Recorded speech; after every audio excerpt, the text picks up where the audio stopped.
Salutations, people! Welcome to Page 3 Killers, Murders That Went Unnoticed, a podcast where we dive into the murder cases that went unnoticed by our nation's newspapers. Hi, Shay. Hi, John. Hello, everyone.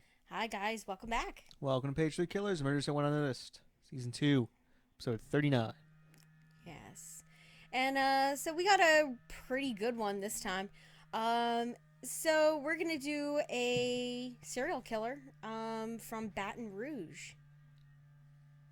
Really, I mean, there's been a couple, especially during the time that this case is active.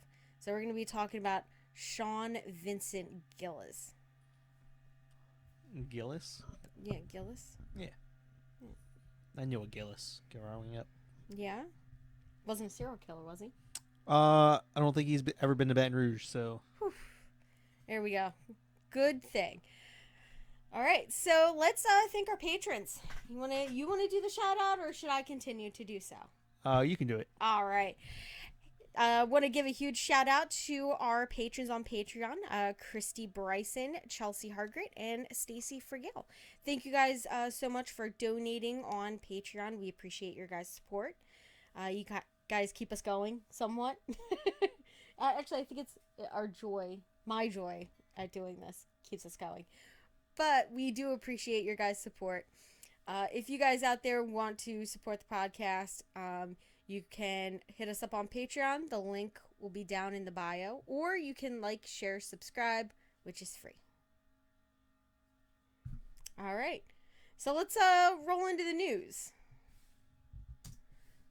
Here, I'm just moving these down a little bit so it's on a whole new page. There we go. Okay.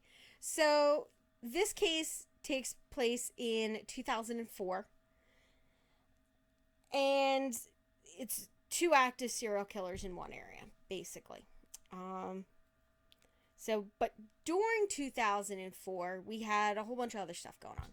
Hey, babe, you want to read the first one? I put that in there especially for you. Just for me. Well, the New England Patriots win the Super Bowl, and the halftime show becomes one of the most controversial events in television history, as Janet Jackson has a wardrobe malfunction and flashes 143.6 million viewers. Yeah. So, I always loved how they called it a wardrobe malfunction. yeah, I mean, what exactly happened with that? I know that her breast became exposed, but I'm not exactly sure about how it became exposed. Like, what exactly malfunctioned? Was it like the spandex or something? Like, slipped down or something? Or, I don't know. But, yeah. Now, the next thing is February 3rd. The CIA admits that there were no imminent threats of weapons of mass destruction before the 2003 invasion of Iraq.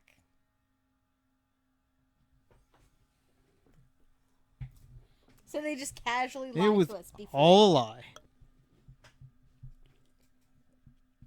Like, and they just like waited that long to be like, nah, we were just joking. It was like,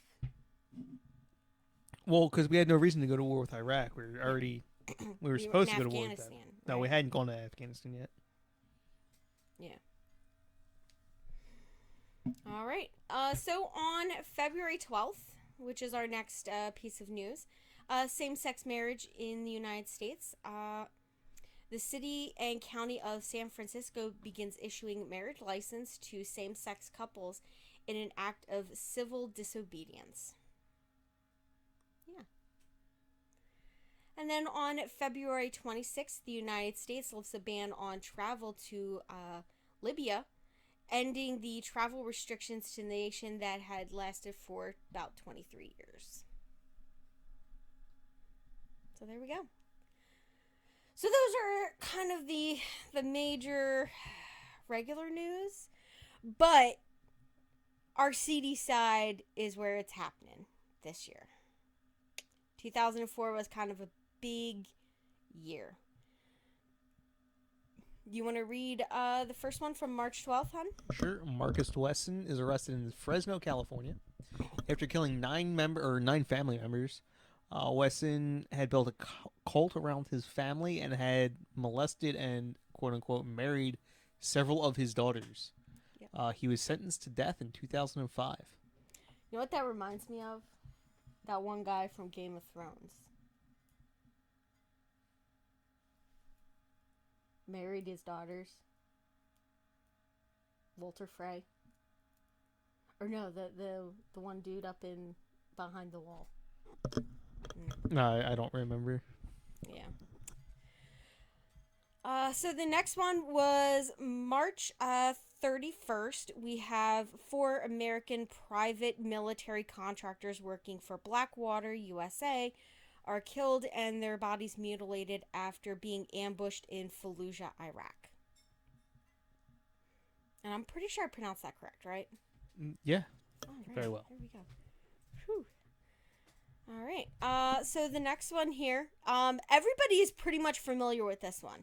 So on April 22nd, Pat Tillman, a former NFL player who enlisted in the U.S. Army, is killed by friendly fire in eastern Afghanistan.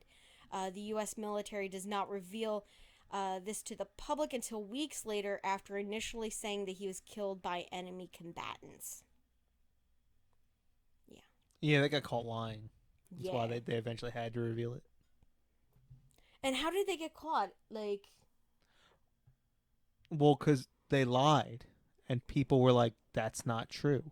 people that were there? Yeah. Or? Oh, okay. Yeah, I just remember seeing like headlines and stuff like that about it. Now on May 8th, would-be Saudi princess Antoinette Millard surfaces in New York City, claiming that muggers had stolen jewels worth $262,000 from her. She is later proved to be an imposter. I'm gonna go ahead and say that an individual named Antoinette Millard is not a Saudi princess. Yeah, that name does not exactly. I'm assuming she went by a sound different Saudi. name. Yeah. Now, on May 14th, we have Lynn Turner is convicted of the 1995 murder of her husband, Glenn Turner, by poisoning him with antifreeze. She is also accused of the murder of her second husband, Randy Thompson.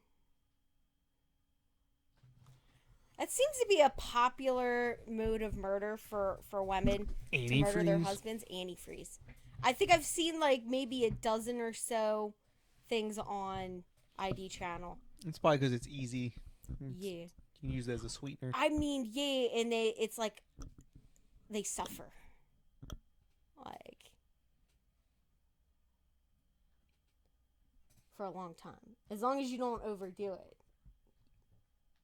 Because it just makes them sicker and sicker and sicker. Yeah. It like builds up and all like sort of like heavy metal poisoning, stuff like that.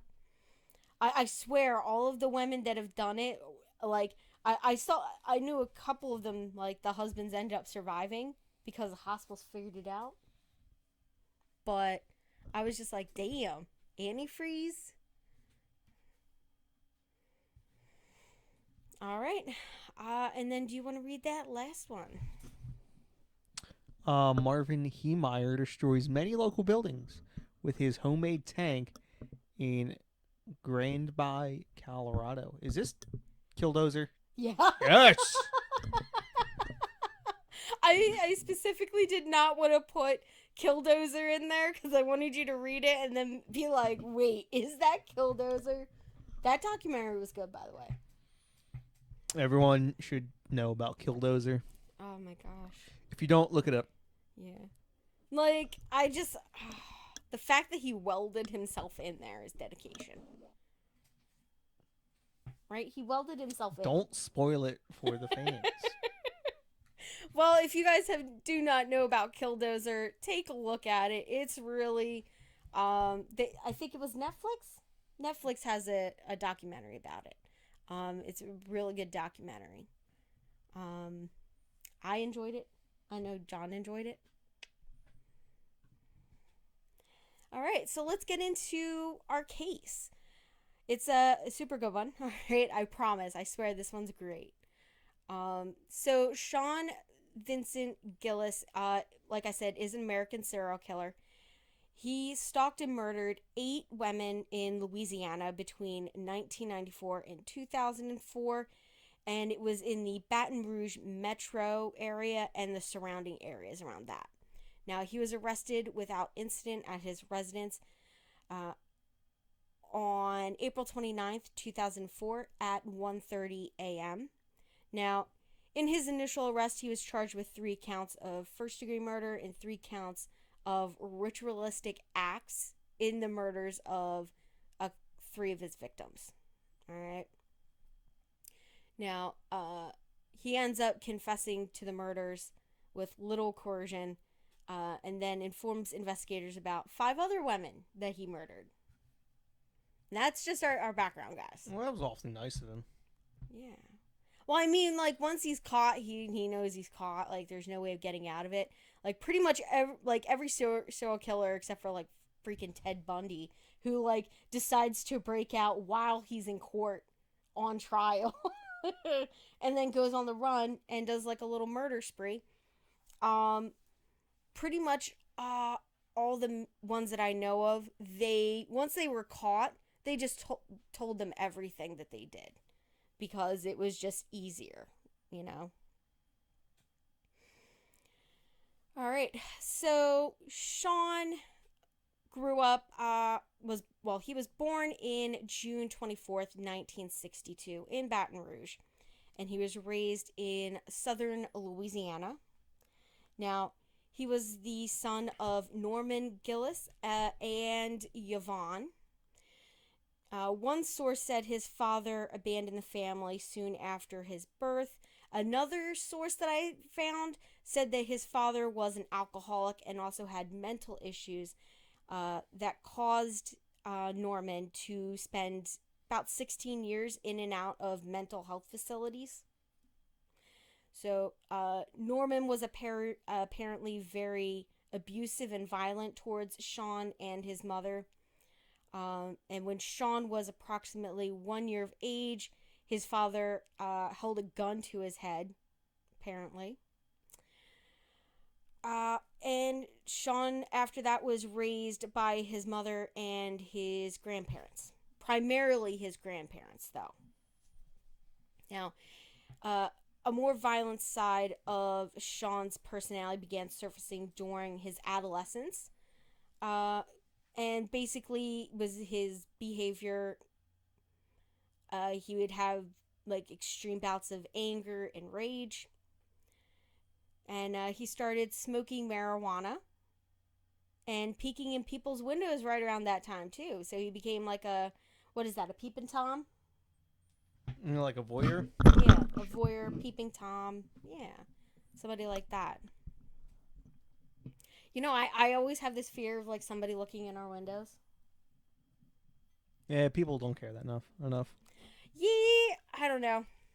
I get weird thinking about, like, somebody watching me without me knowing it. I don't know. Is that irrational? I don't think so. No? Okay. I mean, I've watched enough true crime documentaries to be leery.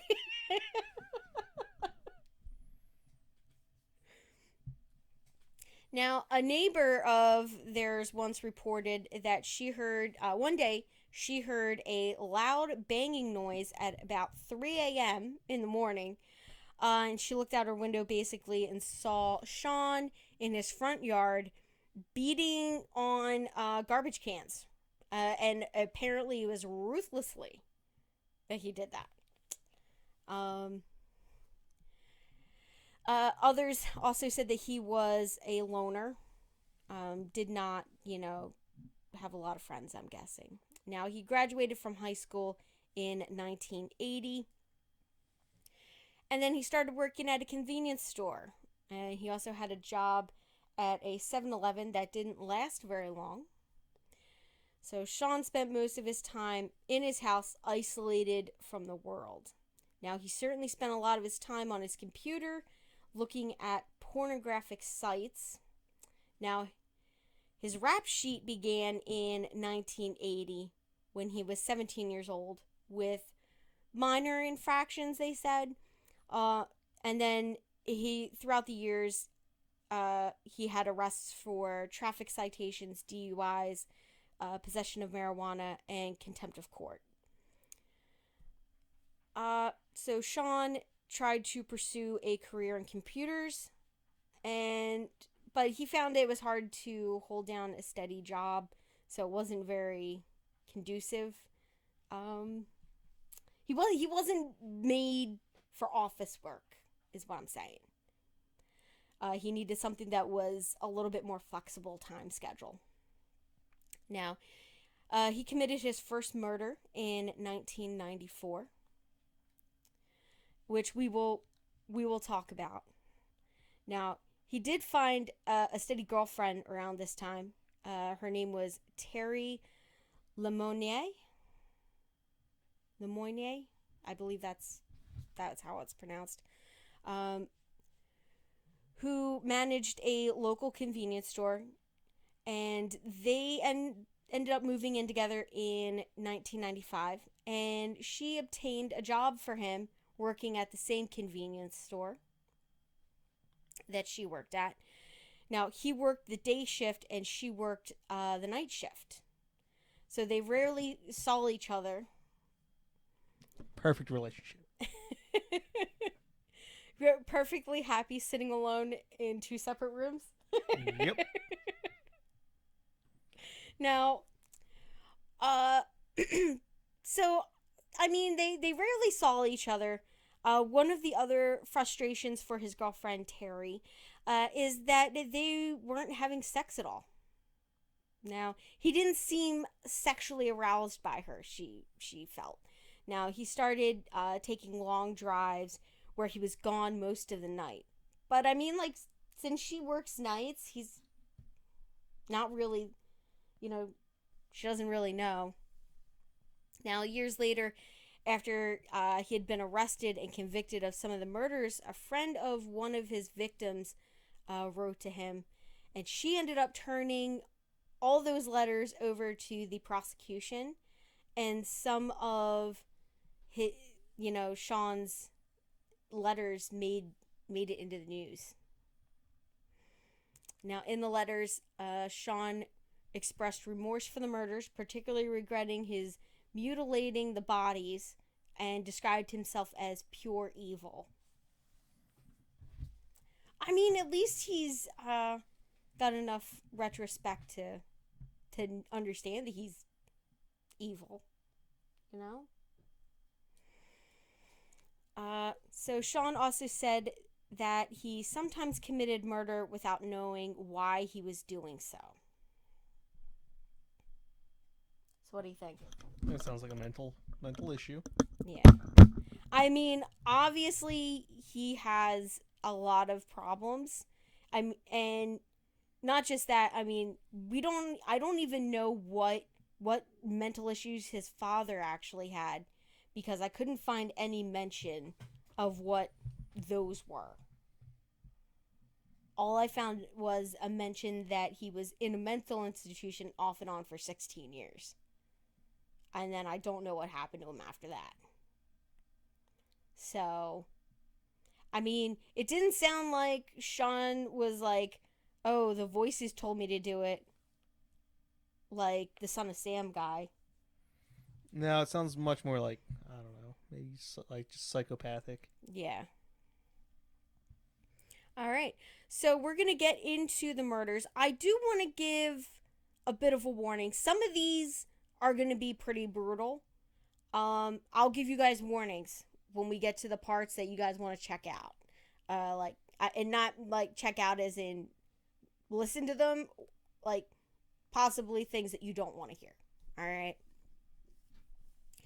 So we're going to start with March 21st, 1994. with the murder of Anne Bryan. And she was 82 years old. Now, this is his first victim, which he confessed to after his arrest. Now, on March 20th, 1994, which is, you know what day that is, babe? Yeah. March 20th, 1994. Now, Anne was sleeping in her room at the nursing home, which was coincidentally directly across the street from the convenience store where Sean was working. Now, she routinely left her door open so her caregiver could come in and administer medicine without waking her up. So apparently he walked in, entered her bedroom, and he intended to sexually assault her, but became frightened when she screamed as he touched her. To stop her screaming, he ended up slitting her throat and then stabbing her 50 times. Now, he left her body there at her residence there on St. James Place, which was an exclusive retirement home in Baton Rouge.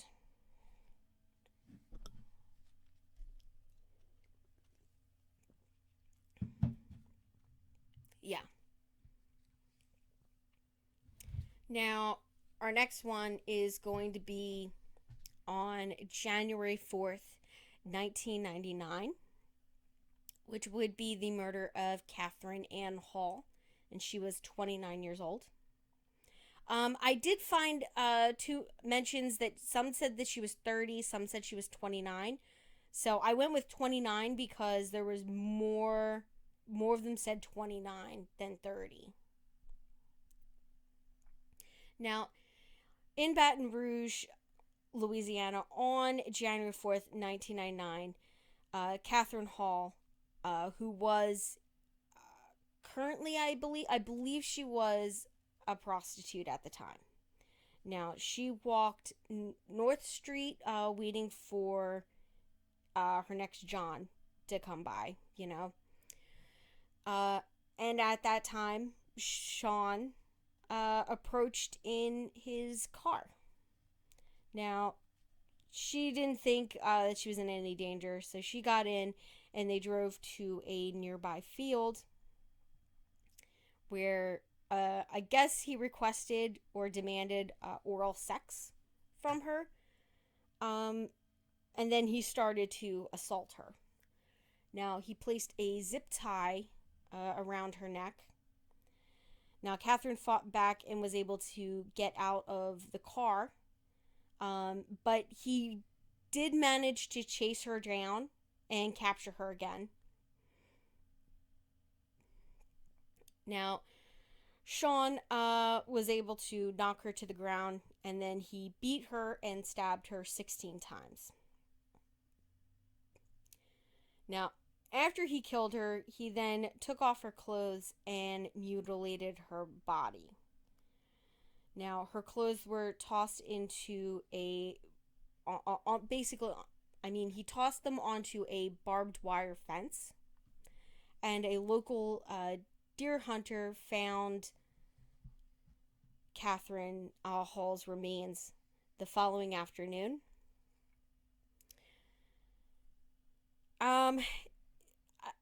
I think right here might be a good place for some people to like step out, maybe for just like 10 seconds. So the detectives responding to that crime scene, they noticed that the killer had carefully positioned her body at the base of a dead-end sign. And there were several post-mortem slash wounds and stab wounds. The detectives concluded that she was also cut an additional 21 times. And my assumption is that that was 21 times after she was dead. Now, investigators hoped forensic evidence retrieved from Catherine Hall's body would lead them to their guy. Now, there was DNA transfer found underneath of her fingernails, and forensics also found hair fibers between her teeth. Now, once tested, the DNA evidence didn't find any match in the database in CODIS, so it was filed away, and they hoped that they might get a hit later at some later time, or they would get a suspect that they could match to it. And police arrived at the conclusion that this was probably not the suspect's first homicide.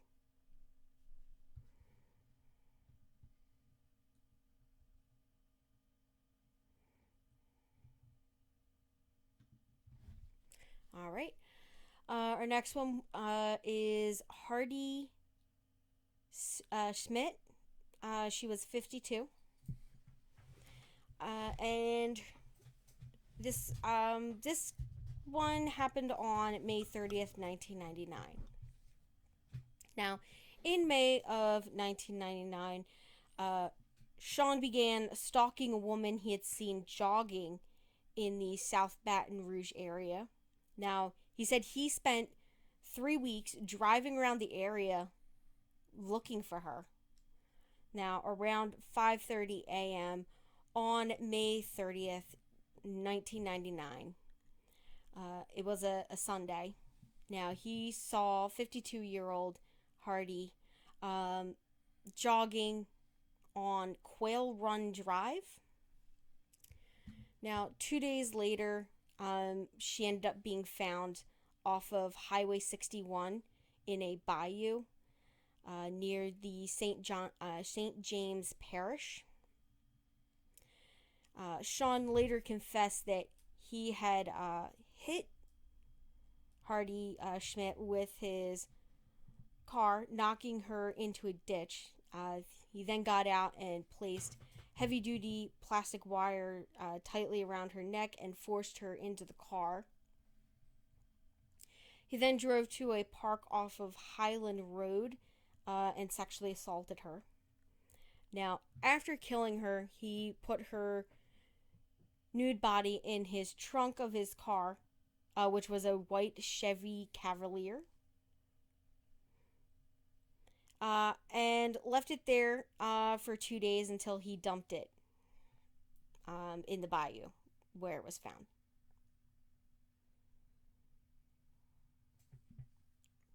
You got anything to add? Not really. No. You're just along for the ride. I'm right taking now? it in, babe. You're taking it in.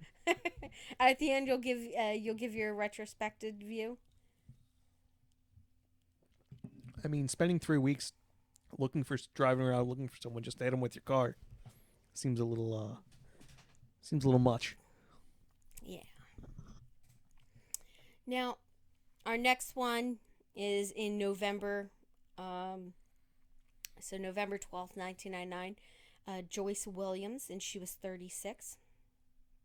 Now, in Scotlandville, Louisiana, on November 12th, 36-year-old prostitute Joyce Williams walked along Highway 19. Now, Sean pulled over and picked her up. Now, after he picked her up, he drove to a remote area and, pulled off the highway in this remote area. And she got out to go to the bathroom. Now, at this point, Sean attacked her and put a zip tie around her neck. So Joyce fought back, but her attacker kicked her feet out from under her and then tightened the zip tie until she basically stopped breathing. Now, he then drove her body and placed it on a levee right by the Mississippi River. And bird hunters found Joyce's dead body 2.5 months after her murder. Now, this, guys, right here is where you're going to want to check out if you're a little squeamish, all right? Because we're about to talk about some dismemberment, all right? So check back in like 20 seconds or so. Now, officers were shocked by the degree to which the body had been dismembered. Now, her head, torso, and severed leg had been placed in a separate garbage bag. Now, authorities offered a $1,000 reward for any information that might lead to the arrest in this case. Now, police also began to believe that the man who strangled and dismembered Joyce Williams was the same person who mutilated Catherine Hall's body. Unfortunately, both bodies had been disposed of in different jurisdictions, so obviously the cops were treating them as unrelated murders because, you know, precincts, I guess, don't like to talk to each other. You know? Well, you can't let the other guy solve a crime. Yeah, you can't let the other guy solve your crime. Okay. All right. So that brings us up to the year 2000. So January of 2000, we have the murder of Lillian Robinson. She was 52. So Lillian Robinson was also a 52-year-old prostitute. Now, Lillian was dumped in the, oh my gosh. Do you want to give a go on that? It's underlined. Atchafalaya Basin. Yeah, anybody from that area, please let us know if we're pronouncing that right. Now, 35, and that's 35 miles west of Baton Rouge. Now, cops found Robinson's remains in March after two fishermen several miles downriver spotted a body floating in the water. Now, to investigators, it appeared that Lillian Robinson's killer abused her corpse. All right. Check out 10 seconds, guys. 5-10 seconds, and you'll be fine. All right. So they believed that there was a possible act of necrophilia this time. Now, the murder of Lillian Robertson seemed connected to the death of Catherine Hall and Joyce Williams. Now, all three had been solicited, strangled to death, violated post-mortem. Now, since the bodies were recovered in 3 separate jurisdictions, each murder was treated as an isolated crime. So far, they weren't linked yet. Now, the cases basically grew ice cold, especially after a different killer started preying on women in the same geographical location. And that would be Derrick Todd Lee, who is the more famous one out of the two. All right. So Derrick Todd Lee was targeting women and killing them and disposing of them not in the same manner. I don't believe that he cut the bodies up at all. Now, by May of 2003, DNA evidence connected led to the horrific slaying of 8 women. Connected 8 of those cases. Now, so when he was actually arrested, everyone thought that all of this was done because they assumed that all of those cases were committed by Derrick Todd Lee. But I mean, obviously, he has 3 names. yeah. Yeah, he has 3 first names. Exactly. I mean, it's the first rule of being a serial killer, or a famous serial killer. You have to have 3 first names. Ted Bundy.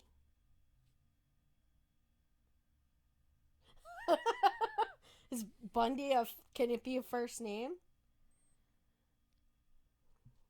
I guess if you're rocking a name like Theodore, it's fine. I guess so. Yeah. Yeah. So everybody thought that they could breathe a sigh of relief, but unfortunately, a short time after his arrest, while he was in custody, uh, they found out that the murders were still going. And they realized very quickly that they had more than one serial killer operating in Baton Rouge. So October 20th is our next one, and it was Marilyn Nevels, 38. Now, on October 30th, Marilyn was walking down the street. Now, Sean engaged her in conversation and offered her money. So, very similar to what had happened with the other victims. She got in the car. He took her to a, unpopulated location and attempted to kill her. She fought back very violently. Now, and she got out and initially escaped. Unfortunately, like one of his other victims, he was able to catch up to her again, and he beat her over the head and subsequently murdered her. He then took her body, tossed it into the car, and then went to a car wash where he hosed her down. He then took her back to his home, where apparently he says he showered with her. Then he realized that he was in a rush because he had to be somewhere. So he put her in the car and then dumped her body. What? It's just like kind of a strange thing. You go through all this and you're like, oh no, snap, I have a doctor's appointment. Yeah, he probably, you know what? He probably saw an opportunity and was like, well, I'm not gonna let that. He's like, well, I'm by. here, so I can't, Yeah. might as well. And he was like, oh shit, I got that, party to go to. Or whatever.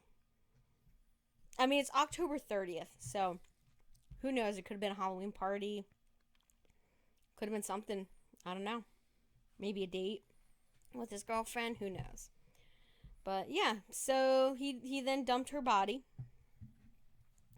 Now, on October 9th, 2003, which is our next one, we have Johnny. I'm pretty sure it's Johnny Mae Williams. She was 45. And she was, and this one is in Zachary, Louisiana. So on October 11th in Zachary, Louisiana, 2003, two boys were playing in the woods and found a woman lying face down off of a trail. Now, I've brought this up a couple of times. It's always two boys playing in the woods, right? That find a body. Yeah. What's that movie where the kids follow the train tracks or whatever? So like Lean on Me? Not Lean on Me, Stand By Me. I'm not sure. And they're just a bunch of friends and they find a body or something like that. I haven't even seen the movie, and I just know that happens in it. I don't even know what that movie is. Is that Lean on Me? Stand By Me? Stand By Me, I think so. It's not the one with Morgan Freeman in it. Because there was that one where he was the school principal.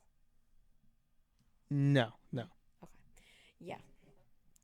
So yeah, I can't remember. But it's always two boys playing in the woods. A couple of the cases that we did this year, two boys found and I just see is it stereotypical now, or is that for real? Well, who tends to play in the woods? Yeah, that's true. It's true. Boys tend to play in the woods. I get it. Okay, yeah. So authorities responded to that crime scene, and were, shocked by the state of the body. So what they found were obvious signs of incredible forcible trauma by a sharp object. And it was very clear that she had been mutilated repeatedly post-mortem.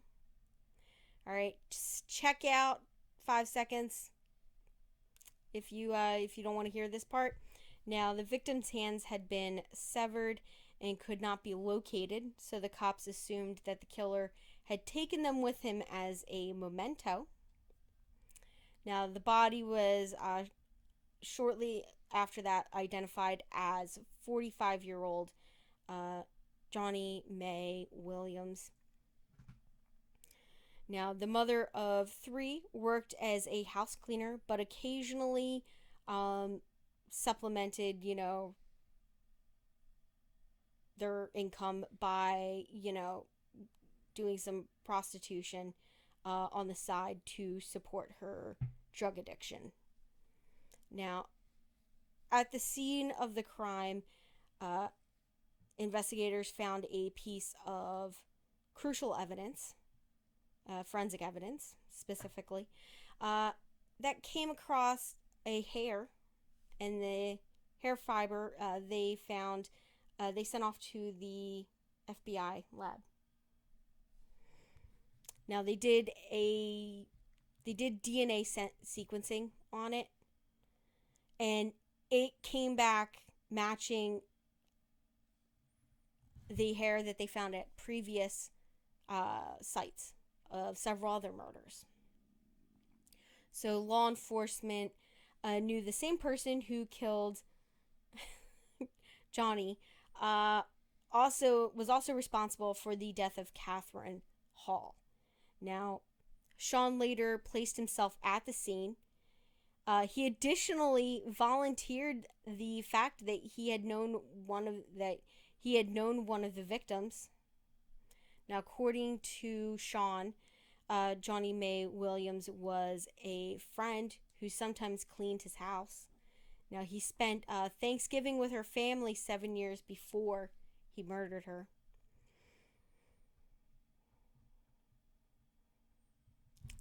All right, so our next one is February 26th, 2004, which is Donna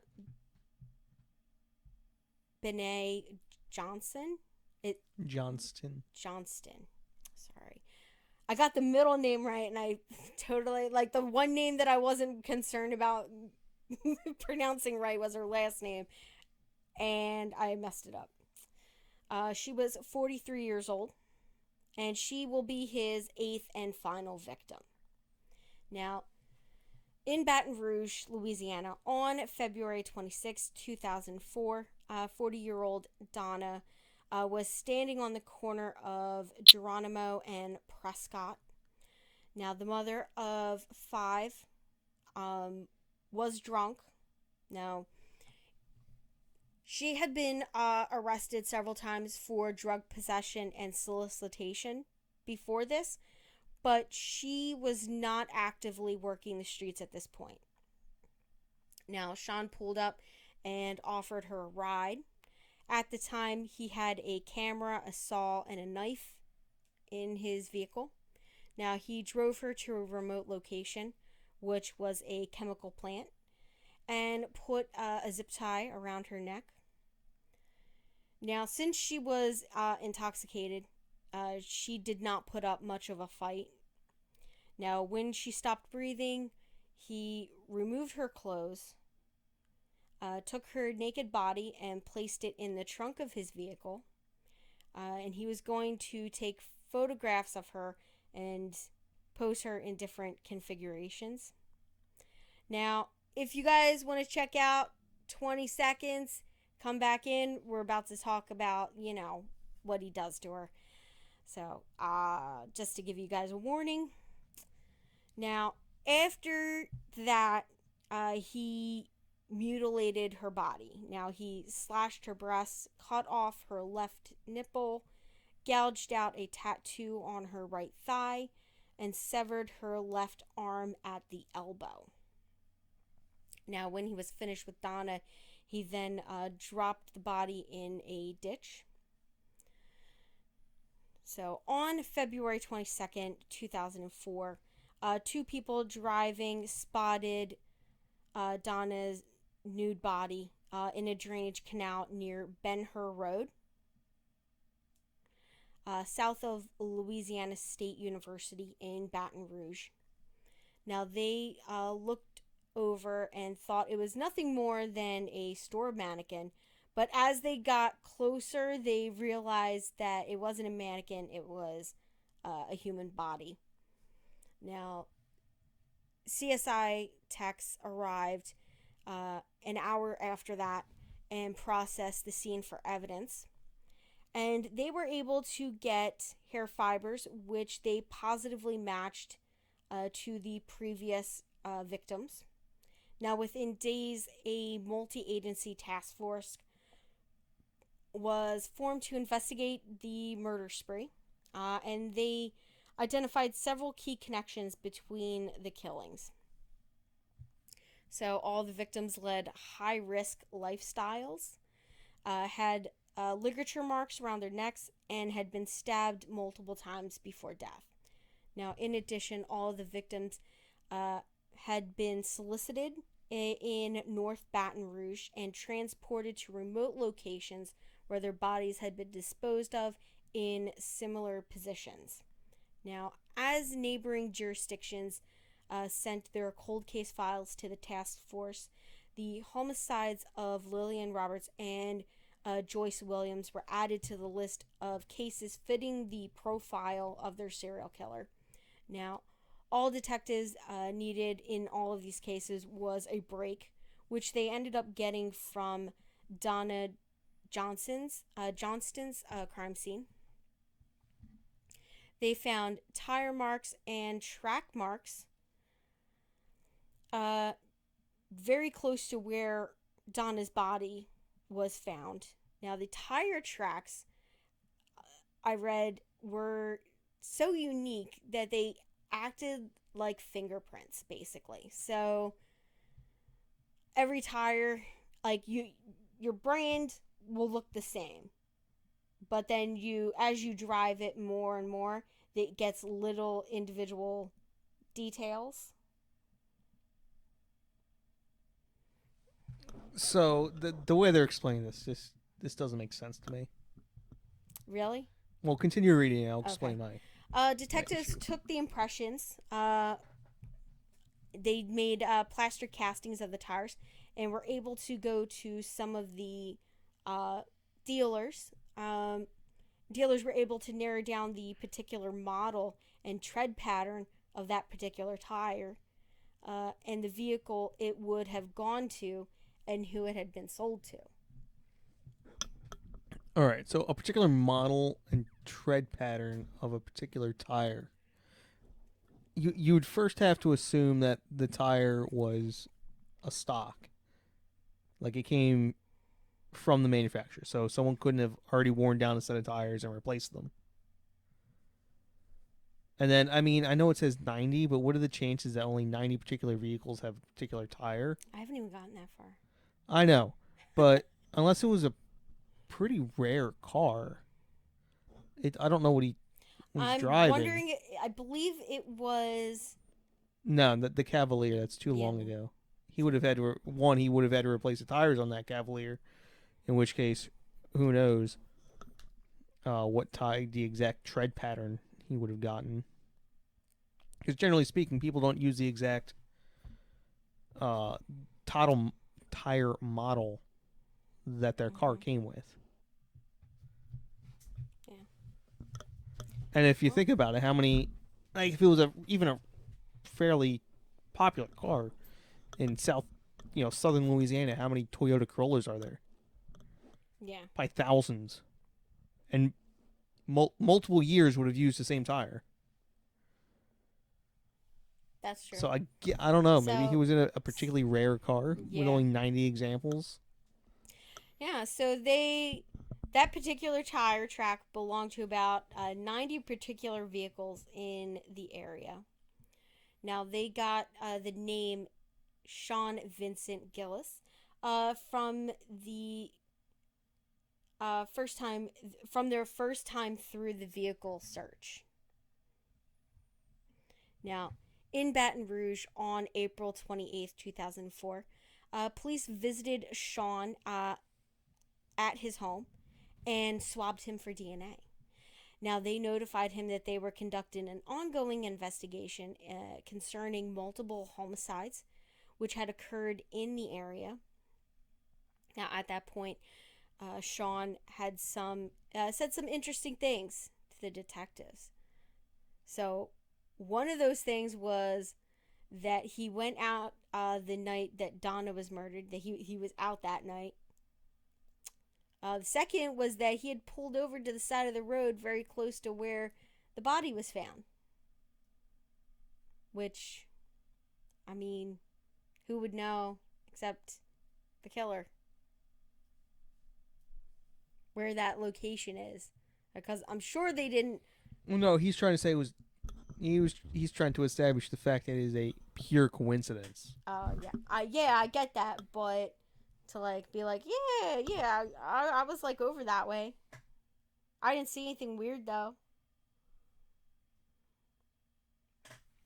Now they asked him to come down to the police station for further investigation, and he complied. Uh, they asked him questions, and they basically said that he gave very few answers, which is smart. I mean, if you're being questioned by the police, the more vague you are, um, about your responses, and the less frequent that you speak, the better. So police ended up releasing him, but they wanted to make sure that they were not gonna have any problems, like him going out and killing again if he is the right person. So police put him under a 24-hour surveillance while they were waiting for the DNA results to come back. Now, what they observed was a man who looked more like an average Joe than a serial killer. So they said that he went home that night. He made dinner for his partner, Terry. Um, by this stage, Sean may have felt that the police didn't have much on him. But detectives remained hopeful that the DNA analysis would come back and that it would prove that he was their killer.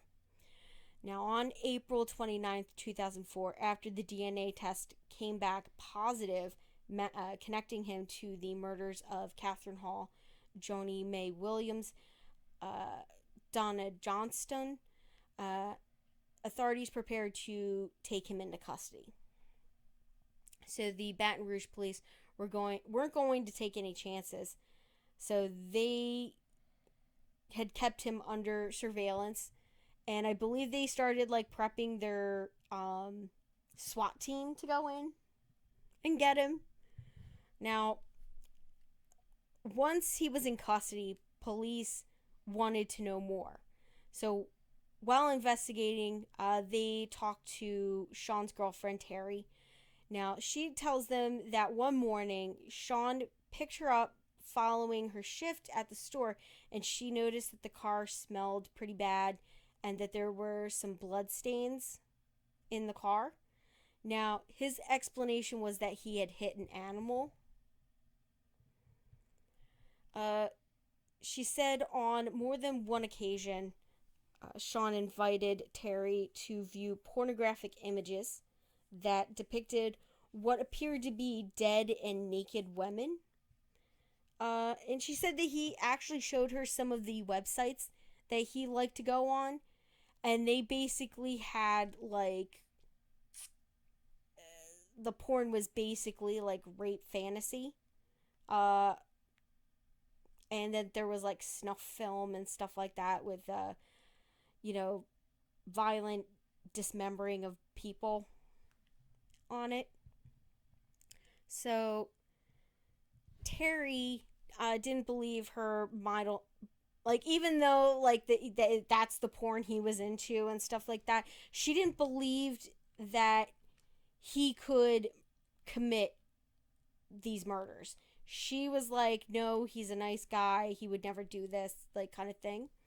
So the police ask her to come down to the station, and she goes down there and goes in to talk to Sean and basically demanded that he look her in the eye and tell her that, what he did, whether he was responsible or not for these killings. And surprisingly enough, when she asked, he confirmed he was responsible by saying, yeah, that's exactly what I've been doing.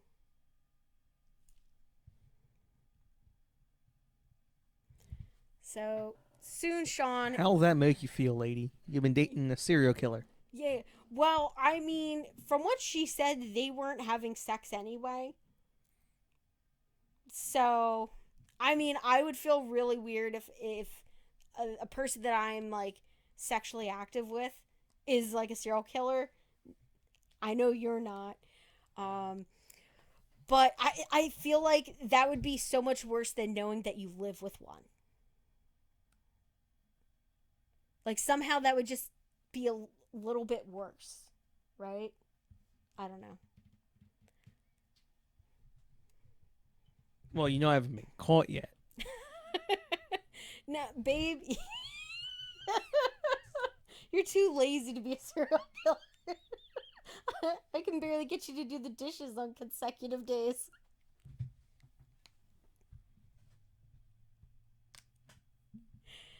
Yeah, it does seem like a lot of work to try and hide these bodies and whatnot. Yeah, doesn't it? I mean, it's just easier. Don't do it. Like, ugh. All right. So soon after that, he makes a full confession to the Baton Rouge detectives and FBI agents that are there, and he lays it all out for them. He tells them about how he committed the murders, uh, you know, like how he perpetrated it, everything. So Sean says he would watch them first, and then he would stalk and prey upon the women and lure them into his car. Now, he described how he strategically planned out each of the homicides.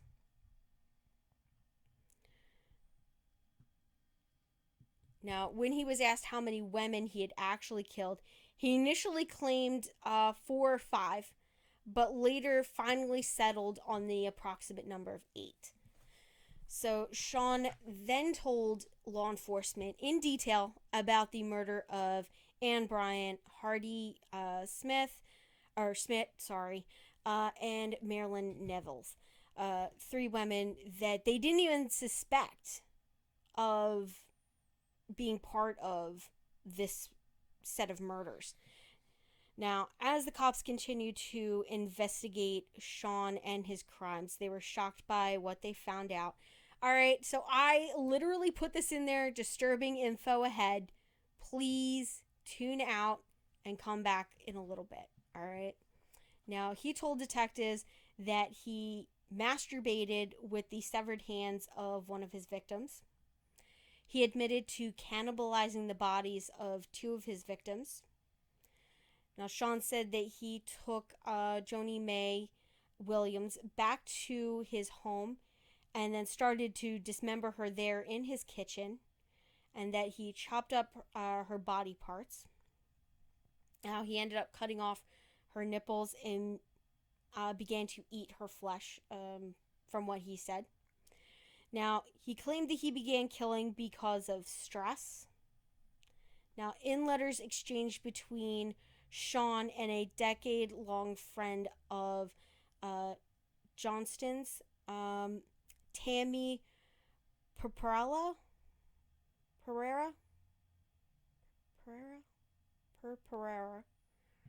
I'm thinking that's how it's pronounced. I apologize if that is wrong. Now, Sean explained her murder and even showed remorse in one of the letters. And I have a quote here from one of the letters that was Like, this portion was put into the news. Do you want to read that red section, babe? Sure. She was so drunk it took only about a minute and a half to succumb to unconsciousness, then death. Finally, or honestly, her last words were, "I can't breathe." I still puzzle over the post mortem dismemberment and cutting. There must be something deep in my subconscious that really needs that kind of macabre behavior. Yeah, macabre action. Yeah. No, macabre action. Yeah. So Tammy, who later on died in 2005 from complications of AIDS, turned over all of the letters to the prosecutors, and they were used in Sean's trials.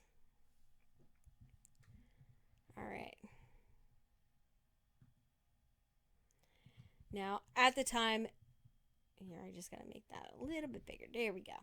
Now, at this time, there was little coverage of the case, of the cases, and there was another active serial killer, obviously, in that area, which kind of stole some of the limelight for this case.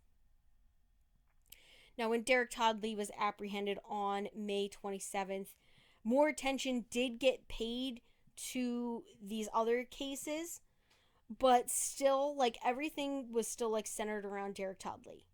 Now, while certain cases could not be linked to Derrick Todd Lee, investigators began to wonder if another serial killer had been active in that area. Now, although they did say that Derrick Todd Lee started his killing spree in 1992, and Sean Gillis was active between 1994 and 2003. So there was there's some time differencing there. Now, after his arrest, police found 45 digital pictures downloaded on his computer of one of the murder victims, of her mutilated body, as well as photographs of her corpse in the trunk of his car. Now, many other photographs were found of other victims, some of which were used at his various trials for first-degree murder. Now, in the end, Sean brutally raped and murdered 8 women, and he kept body parts at his home as souvenirs and photos that he said were used to stimulate him as he remembered the murders. Now, he was charged with various crimes at different times as investigators worked to find evidence to support his confession to the other murders. Now, initially, he was arrested and charged with the murders of Catherine Hall, Johnny Mae Williams, and Donna Bennett Johnston. Now, he stood trial for those crimes in July of 2008, and that was July 21st. Now, he was found guilty and sentenced to life in prison after the jury deadlocked in the penalty phase of the trial. Now, on July 31st, he was convicted of Johnston's first-degree murder and was sentenced to life in prison without the possibility of parole.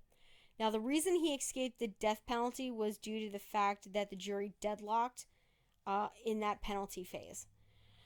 Now, the previous year, in 2007, he pled guilty to second-degree murder and was convicted in the killing of 36-year-old Joyce Williams. He was sentenced to life in prison for his crimes that he committed in East Baton Rouge. Now, in the East Baton Rouge courthouse on July 21st, he went on trial for the first-degree murder of Johnston. Prosecutors sought the death penalty. The defense team was going to throw everything they could at the wall and basically see what could stick.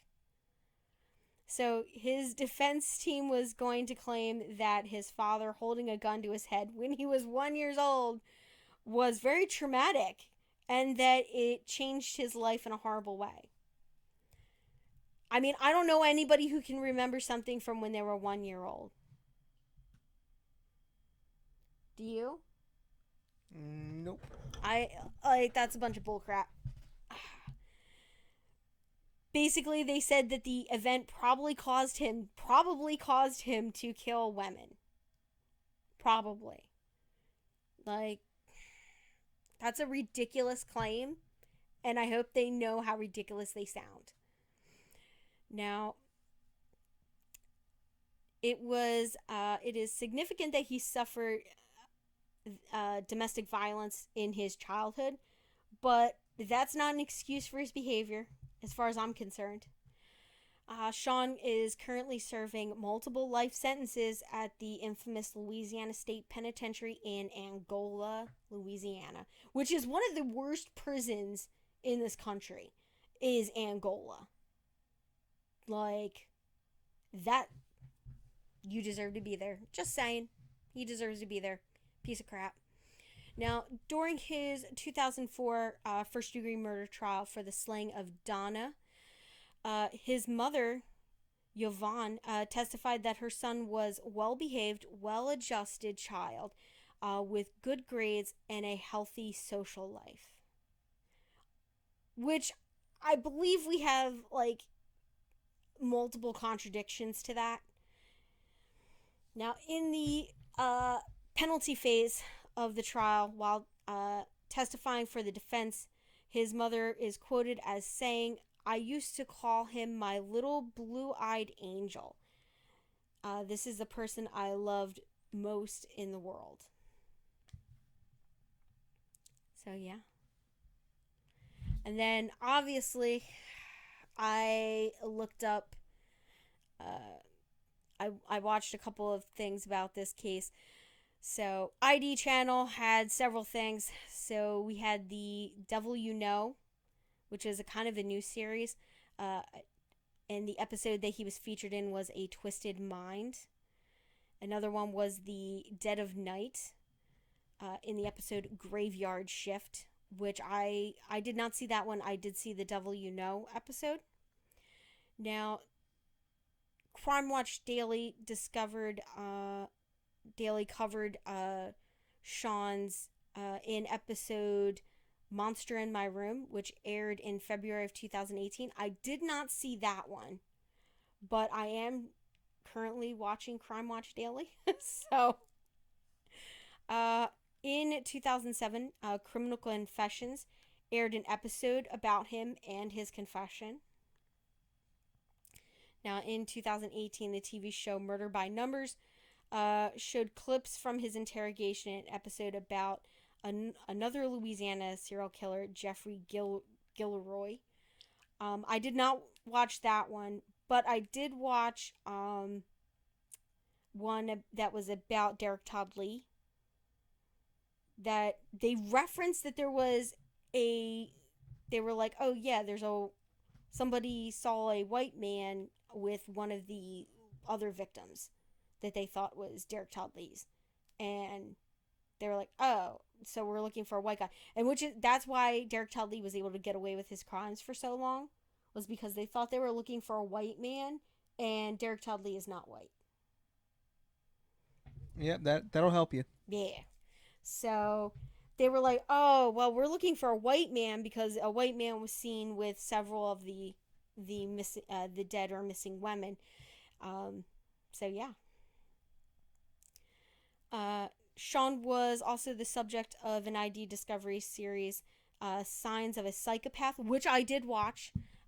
Season 3, Episode 3, Do Her Mortal Harm, which aired on September 21st, 2021. So that one was like brand spanking new.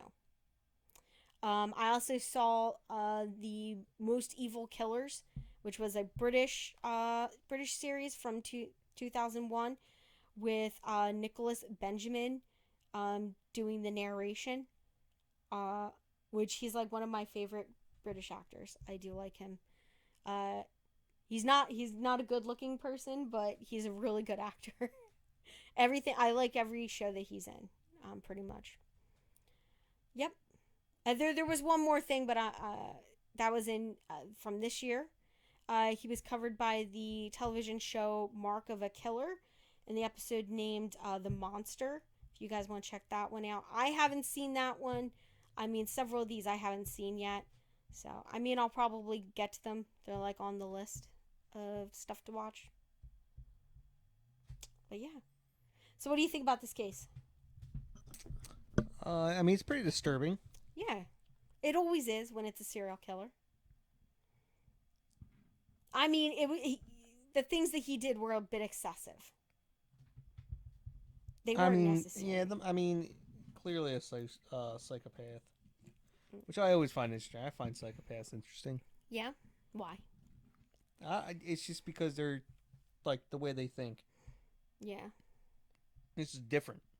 Like they're incapable of certain like ways of thinking. Yeah.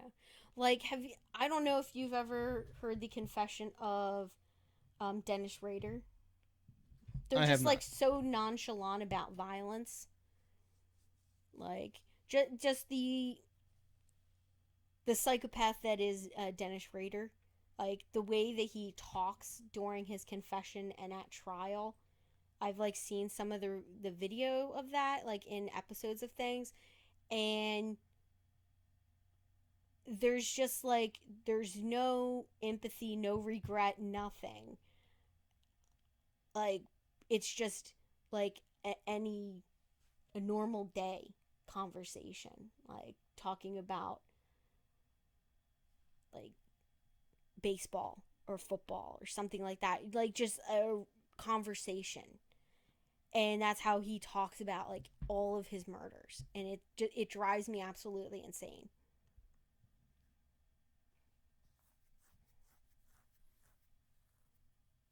Yeah. So this guy was a jerkbag. It pisses me off that he did what he did. Um, and I like to remind everybody that just because somebody was or may have been a prostitute doesn't mean that they deserve to die. So I just want to remind everybody that. I should have done that at the beginning of the episode. Hoes are people too. Yeah. So, all right. I hope you guys enjoyed this episode. I enjoyed doing the research for this one. It because there was a lot of television series. I watched maybe 2 or 3, and then did a couple of news articles that I found. But it was interesting, and yeah, I found Derrick Todd Lee to be really interesting. I ended up watching like 2 things about him on the side. We won't talk about him because he got featured more in the news. Fortunately. All right. So we're going to close this one out, and you guys will see us later this week for the Halloween special. Yay! Yay! Although John does let you down a little bit. He's not enthusiastic in our Halloween special. Yeah, whatever. All right, guys. We will see you later. Bye. Bye.